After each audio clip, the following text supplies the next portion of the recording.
नमस्कार, F TV Hindi में आप सभी को सुस्वागतम। जी हाँ, बीजेपी के ऊपर जातीय जनगणना करवाने के लेकर कांग्रेस समेत विपक्षी दलों द्वारा दबाव बनाया जा रहा है। वही अब बीजेपी ने जातीय जनगणना की काट ढूंढ ली है। बीजेपी ने जातीय जनगणना की मांग की काट ओबीसी आरक्षण लागू करने में गड़बड़ी से ढूंढ लिया है। जातीय जनगणना का विपक्षी दलों की मांग को कुत करने और उन्हीं का घर में ही घेरने का फॉर्मूला बीजेपी का हाथ लग गया है। बंगाल, राजस्थान, बिहार और पंजाब पर राष्ट्रीय पिछड़ा आयोग की रिपोर्ट की आड़ में बीजेपी का विरोधी दलों का ओबीसी पॉलिटिक्स पर घेरने का मौका मिल गया है। बंगाल में ममता सरकार का ओबीसी आरक्षण में मुस्लिमों को तरहीस देना, राजस्थान के 8 जिलों में ओबीसी का प्रमाण पत्र नहीं मिलना, बिहार में छोटा नागपुर महतो कुर्मी की आरक्षण से महरूम रखना और नॉन क्रीमी लेयर सर्टिफिकेट देने में कोताही करना, पंजाब में ओबीसी का आरक्षण बहुत कम देना, ये सभी राष्ट्रीय पिछड़ा आयोग का फैक्ट फाइंडिंग रिपोर्ट है।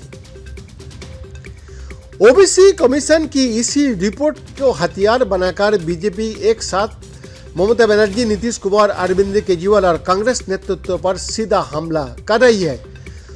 ओबीसी आरक्षण को लागू करने में गड़बड़ी का ये एक ऐसा हथियार है जिसका इस्तेमाल बीजेपी आरक्षण आंदोलन के चैंपियन माने जाने वाले नेताओं की जातीय जनगणना की मांग को कुंद करने में लगा रही है। नेशनल ओबीसी कमीशन ने बैठे बिहार बीजेपी के हाथ में एक ऐसा हथियार दे दिया है जिसके जरिए पार्टी आरक्षण की राजनीति पूर्वधाओं के खिलाफ करना शुरू कर दिया है। बंगाल के पंचायत चुनाव में ये मुद्दा जोर शोर से उठाया जा रहा है। बीजेपी बंगाल प्रभारी अमित मालविया ने TV9 भारतवर्ष से कहा, हम इस मुद्दे को पूरे जोर शोर से बंगाल पंचायत चुनाव में भी उठाएंगे। इसके खिलाफ हम हर स्तर पर लड़ेंगे। हम कोर्ट का भी दरवाजा खटखटाएंगे। दरअसल राष्ट्रीय पिछड़ा आयोग ने हाल में बंगाल की ममता सरकार के उन फैसले पर आपत्ति जताई है जिसमें सर्वे की कुल 179 ओबीसी जातियों की सूची में 118 जातियां मुस्लिम ओबीसी से है, जबकि लिस्ट में हिंदू ओबीसी का संख्या महज 61 है। इसके साथ ही राज्य में ओबीसी आरक्षण 17% दिया जाता है, जिसको बढ़ाकर 22% करने की मांग भी बीजेपी करने लगी है। बीजेपी का तर्क है कि बंगाल में आरक्षण की सीमा 50% हो सकती है, जबकि अब तक वहां 45% आरक्षण देने के ही प्रावधान है। आयोग के मुताबिक बंगाल में सरकारी नौकरियों में भर्ती में ए कैटेगरी के ओबीसी वर्ग की नियुक्ति 91.5% लाभ मुस्लिम ओबीसी को मिला है, जबकि हिंदू ओबीसी को मात्र 8.5% ही फायदा मिल पाया है।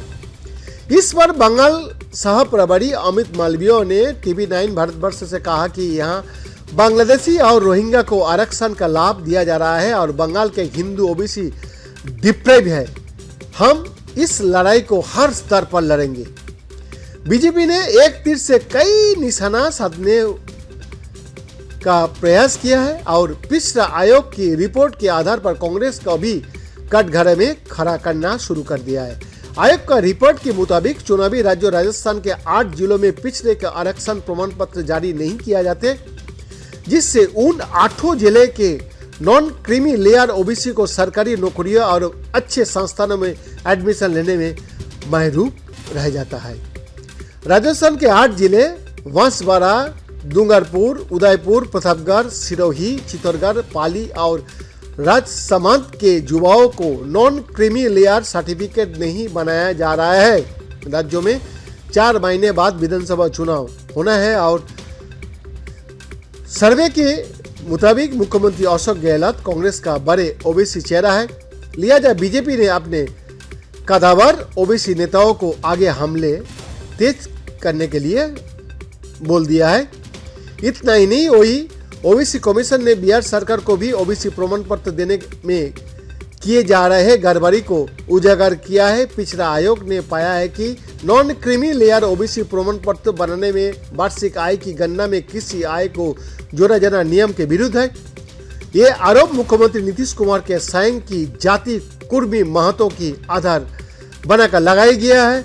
आयोग ने 10 मई को पत्र लिखकर बिहार सरकार से उसके 2014 का बिहार सरकार का फैसले में संशोधन कर कुर्मी महतो के आरक्षण सर्टिफिकेट देने की मांग की है।